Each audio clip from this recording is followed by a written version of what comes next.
All right, guys, you guys have been asked for this video. So why do farmers spray? Why do you see me posting videos of me weed spraying or spraying with the air blast sprayer? Why are we out here? Are we hurting the environment or is it unhealthy? Why are we spraying? We have two main reasons for spraying, especially when it comes to the fruit. One is this tree every year needs to be healthy so that it can produce apples. If this tree is not healthy, it will not produce, or it may not produce as much, or not a quality apple, or an apple that can be stored for long periods of time, which then means that it breaks down in storage and it cannot be marketed. The other reason is for the fruit. We need to keep the fruit healthy. We need to keep it worm free. You know, when I look at an apple, do you want to see a bunch of holes in it from worms? Not many people want to eat that. We want to make a nice, beautiful apple for you guys to eat. So you can take a nice crunch. We're not out here spraying for the fun of it or anything like that. Chemical bills come out to a huge cost for a grower every year. And we want to do everything we can to minimize that cost. So, by doing that, in this orchard, actually not in this specific one, but in a lot of orchards, to help prevent lower spraying costs, we'll put pheromone ties, especially for a bug called coddling moth, which puts worms in the fruit. And by putting that out there, they can't really find themselves in the field. It's a mating disruption. Also, when we're spraying, we heavily use our spray wraps from like Nutrient Ag Solutions or Wilbur-Ellis to time our sprays correctly. So there's certain times of year where certain pests or certain diseases are worse than others. And we use bug traps like you've seen me show before. We have some in peaches, apples, and grapes to see the generations or the spikes and the life cycles of certain bugs. And we know during which time of the year and how the weather is, you know, if it's been raining a lot or it's been super dry, what diseases are going to be the most present, and we'll spray accordingly. We're not going out just to spray a chemical for no reason. We're out there for a very specific reason at different times of the seasons. And that just ensures that we're spraying. When we go in, we're not chasing a problem having to spray multiple times. We go in, we spray once, we get rid of the problem, we're done. Also, that means that we can usually, getting at the right time, can go lower rate on the label. And going lower rate on the label means we're using less chemical per acre. Now, our sprayers, ours specifically, are set up for 50 gallon per acre. In blocks like these, we start turning nozzles off. That puts us down to 36 gallons per acre. 99% of that 36 to 37 gallons per acre is strictly water. Very little chemical product actually gets dumped into the tank. The concentrate gets dumped into the tank and gets mixed around and agitated into the water and mixed around. So when you see that big white plume out here, 99% of it is just strictly water, not chemicals. But again, we do it to keep the trees healthy and the fruit clean.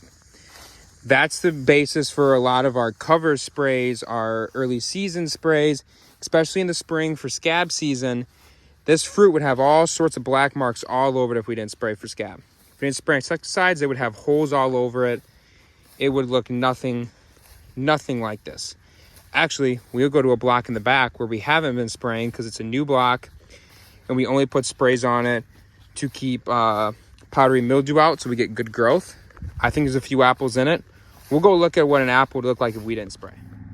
So I actually got so behind in creating the video about why we spray, unfortunately, that the block I went to show you would look like it is all falling on the ground from disease and worms and all that. So we are back in one of our very nice red delicious blocks that we will start picking tomorrow. Well, we are going to talk about the REI and PHI. REI is the re-entry interval period. So every product you spray has so many hours or so many days for when your workers can re-enter that field. Some can be 4 hours, 12 hours, 24 hours, 4 days. They're all different. Whatever you spray, you go with the longest one.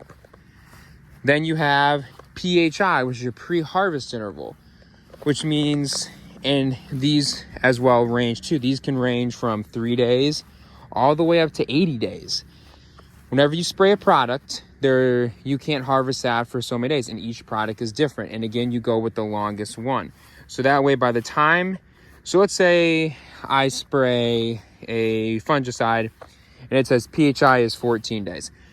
Let's say I want to pick that block and it's day 12. You cannot pick that block because technically it is not completely broken down yet. But on day 15, you're good to go. And the fruit, when it goes, especially these big processors, it is tested down to the parts per million to ensure that there's no residue in or on this fruit. So it is completely safe for you to eat or go into any Apple product that is being made. As well as, we all live on the farm, most farmers do. All of our water is tested, the aquifers are tested to ensure that there is no leaching of these products. It is not in the soil or anything. The environment breaks these products down, heat, rain. It is not transferred to you or on your plate or anything. It is not in any products that you buy. It is completely safe with how we farm and how most farmers do stuff. I mean, I'll just nab one off the tree. Just like that. Don't need to wash it or nothing. So for a really good example, we know we're going to start picking Niagara grapes on October 18th. Late September 20th, I think, we came out here with a chemical called Pristine. We came out here with a fungicide that will help these grapes hold on and not get diseases. The PHI on the product we sprayed is 14 days. So that gives us a 20-day window between when we sprayed and when we're going to actually pick the product. So it's just 6 more days than the EPA has set the standard for it, which means it is perfectly safe. And on that day, I can eat these no problem. Now, I won't eat these now because it has not been the 14 days. Would I worry? Not really, no. I've done it before, but again, we'll wait. And that's how all farmers are. We're not out here to hurt anybody, hurt the environment. You would be amazed at how nature breaks down these products. The soil is like a filtration system.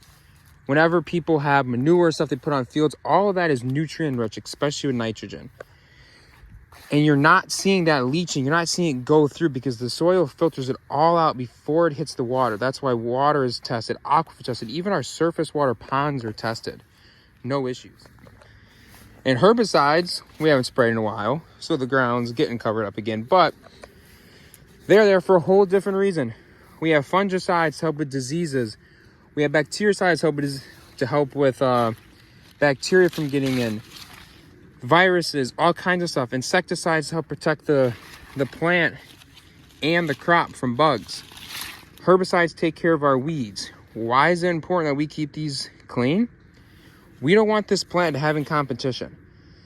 Anytime you have grass, it takes away nutrients, it takes away water from the plant. This can lose sugars and Brix contents in grapes, size in apples, and anything else. But again, the products we use are safe. Same things apply. REI, PHI, testing, soil, water, everything else, testing on the fruit. Everything we do is safe. It is safe for the consumer. It is safe for the producer, me, or the employee that is putting it on, applying it, mixing it. We wear proper PPE. We make it as safe as possible. My grandpa is 89 years old. He used to spray without a cab. We're very lucky and fortunate nowadays. We have enclosed cabs, charcoal filters, much better knowledge of these products and how to spray them, what to use, where to use it, and everything else. With that being said, I'm going to enjoy this night out in the orchard. We got a nice sunset coming down over the vineyard and the orchards tonight. I'm going to do a little bit more crop scouting. Again, we are coming within just a few weeks of harvesting grapes. We are rolling through apples very quickly. We are done with fresh market apples for now, into straight process for Gerber and Matern. and we will come back to everything else later.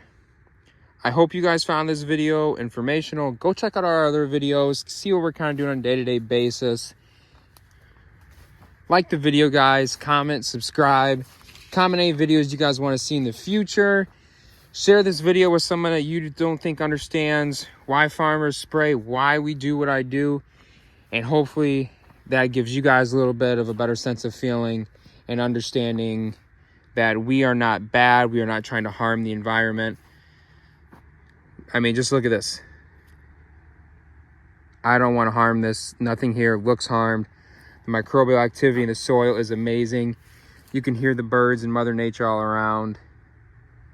I am not here to destroy this. I'm not here to hurt us. I'm not here to hurt you guys. No farmer is. We are only doing the best we can to grow food for you and your family and our families as well, and make sure that we do it in a sustainable way where the planet and us all live in a happy balance. I think we're doing a hell of a job at it, and I think there's always room for growth, but I think all of us are just doing a great job. Most, again, you'll have a bad apple, but I think all farmers are doing a great job.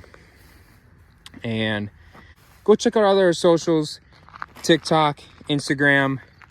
Follow us on there. I will see you guys in the next one.